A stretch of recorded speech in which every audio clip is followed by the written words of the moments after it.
السلام علیکم ورحمۃ اللہ۔ اس دن دیوبند میں جو ہوا وہ پہلے کبھی نہیں ہوا۔ ملا متقی کے دورہ دیوبند کی کہانی دیوبند میں موجود شخص کی زبانی۔ پرسوں کی تاریخ یعنی 11 اکتوبر 2025 ایک یادگار تاریخ بن گئی۔ امارت اسلامیہ افغانستان کے وزیر خارجہ مولانا امیر خان متقی صاحب نہ صرف یہ کہ دارالعلوم دیوبند تشریف لائے بلکہ کئی لازوال نقوش ثبت بھی کر گئے۔ علماء و طلباء کی دیوانگی برسوں یاد رکھی جائے گی۔ ان کا شوق زیارت دیدنی تھا۔ ایک خوشگوار سماعت دارالعلوم کے در و دیوار سے ٹکرا رہا تھا۔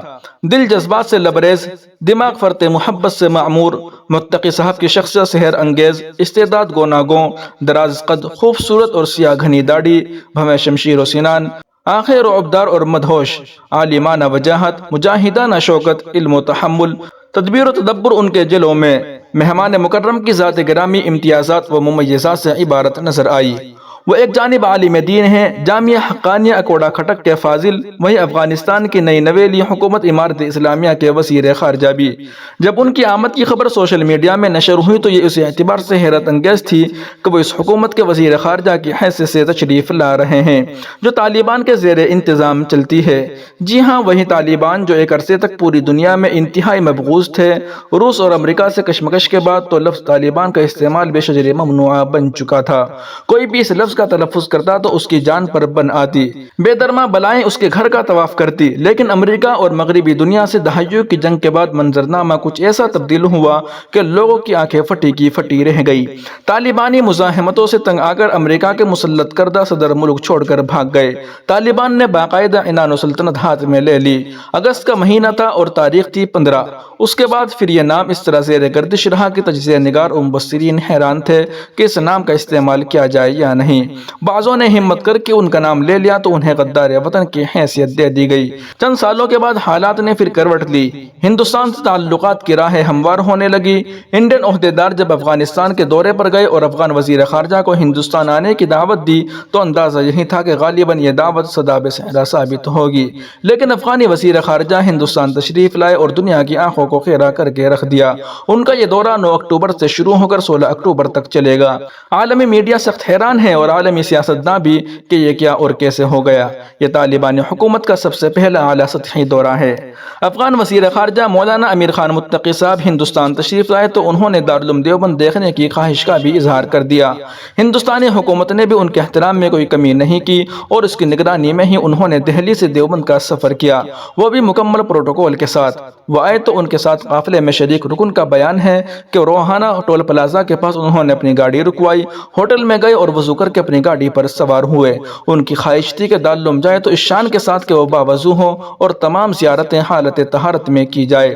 دارالعلوم دیوبند کی جانب سے اس موقع پر مختلف اعلانات آئے۔ ان میں ایک اعلان طلباء کے نام بھی تھا جس میں کہا گیا تھا کہ مہمان کی آمد پر وہ جی ٹی روڈ پر استقبال کے لیے کھڑے ہوں اور نعرے بازی سے دور رہیں۔ پروگرام کی جو ترتیب سوشل میڈیا پر نشر ہوئی تھی اس کے مطابق ان کی آمد 9 بجے ہوگی اور وہ آتے ہی دارالعلوم کے دارالحدیث جائیں گے جہاں محتیم صاحب کے درس بخاری میں شریک ہو کر ان سے اجازت حدیث لیں گے۔ وزیر موصوف 9 اکتوبر کو ہندوستان تشریف لائے۔ ان کی ترتیب سفر دیوبند آمد سے 2 دن پہلے ہی سوشل میڈیا پر وائرل ہو گئی تھی اور لوگ اظہار مسرت کرتے ہوئے یہ خبر دوسروں تک پہنچا رہے تھے۔ دیوبند اور اطراف دیوبند میں عید کا منظر تھا، سب کی زبان پر اسی کا چرچا۔ اندازہ یہی تھا کہ ہجوم ہوگا اور لوگ بڑی تعداد میں دارالعلوم آئیں گے، کیونکہ آمد ایک وزیر کی نہیں بلکہ ایک ایسے انسان کی تھی جو اسم با مسمى ہے۔ متقی ان کا نام بھی ہے اور متقی ان کی صفت بھی۔ وہ عالم دین بھی ہیں اور عامل صالح بھی۔ وہ اس کاروان عظیمت سے تعلق رکھتے ہیں جس کی تعریف اللہ تعالیٰ نے کی۔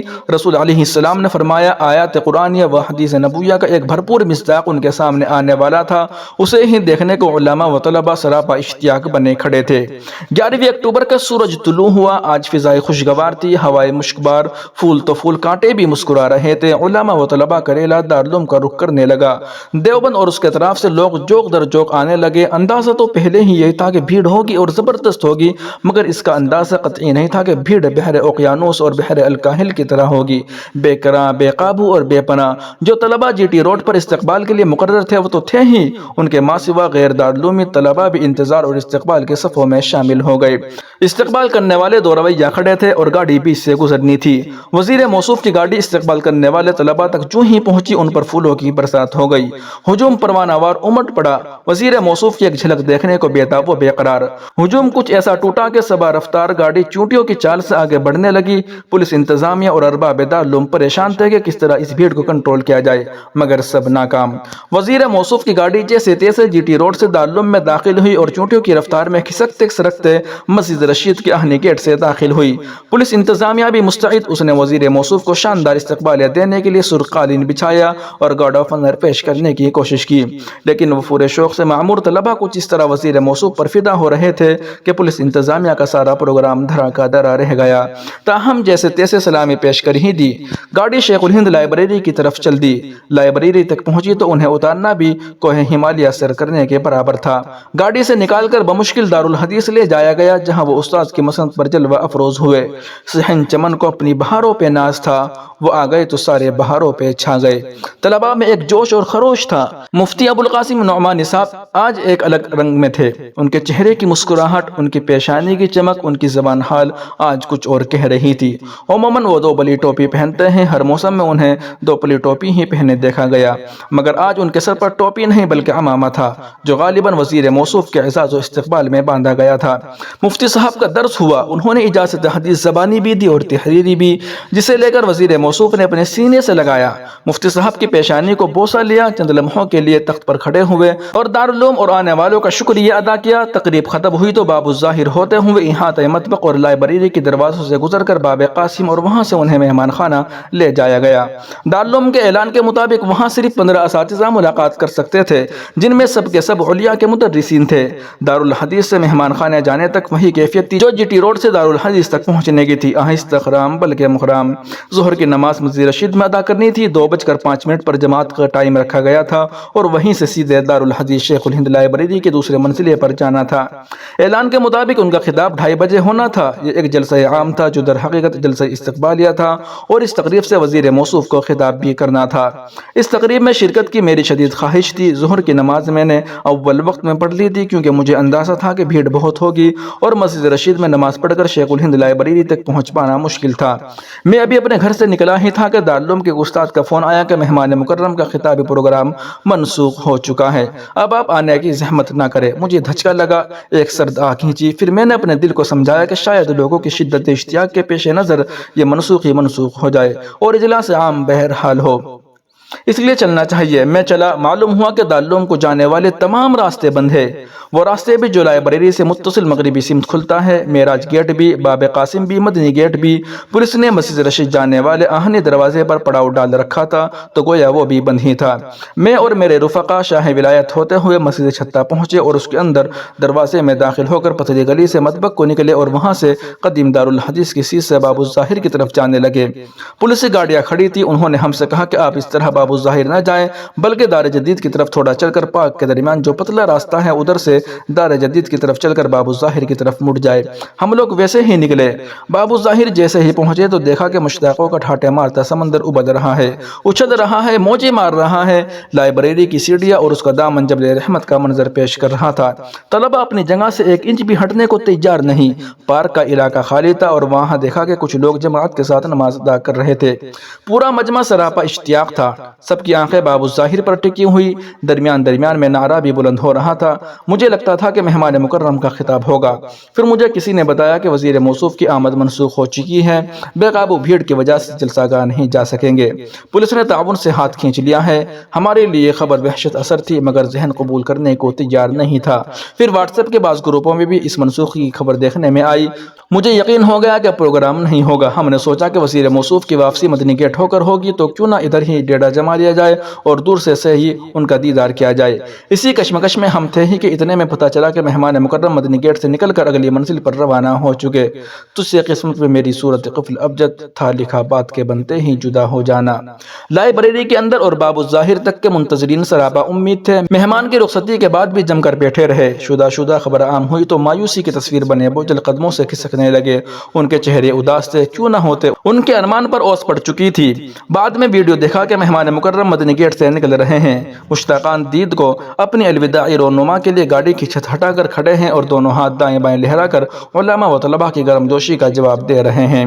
ہائے کیا گھڑیاں تھی، بھلائے نہ بھلائی جائے گی۔ وہ چلے گئے اور میرے ذہن میں یہ مصرع گردش کرتا ہوا، تیرا آنا نہ تھا ظالم مگر تمہید جانے کی۔ دارالعلوم میں عالم شخصیتیں پہلے بھی آئی۔ میں نے دارالعلوم میں 1996 سے 1998 تک تعلیم حاصل کی ہے اور اب 2008 سے دیوبند میں ہی تدریسی خدمات انجام دے رہا ہوں۔ اس دوران متعدد عالمی شخصیات کی زیارت کا موقع ملا۔ مفتی محمد تقی عثمانی صاحب کو بھی دیکھا، پیر ذوالفقار نقشبندی کی آمد بھی دیکھی اور اب وزیر موصوف کی جلوہ گری بھی سامنے تھی۔ لیکن جو بھیڑ وزیر موصوف کے دیدار اور تقریر کے لیے اکٹھی تھی، ویسی بھیڑ نہ مفتی محمد تقی عثمانی صاحب کی آمد کے موقع پر تھی، نہ پیر ذوالفقار نقشبندی صاحب کی آمد پر۔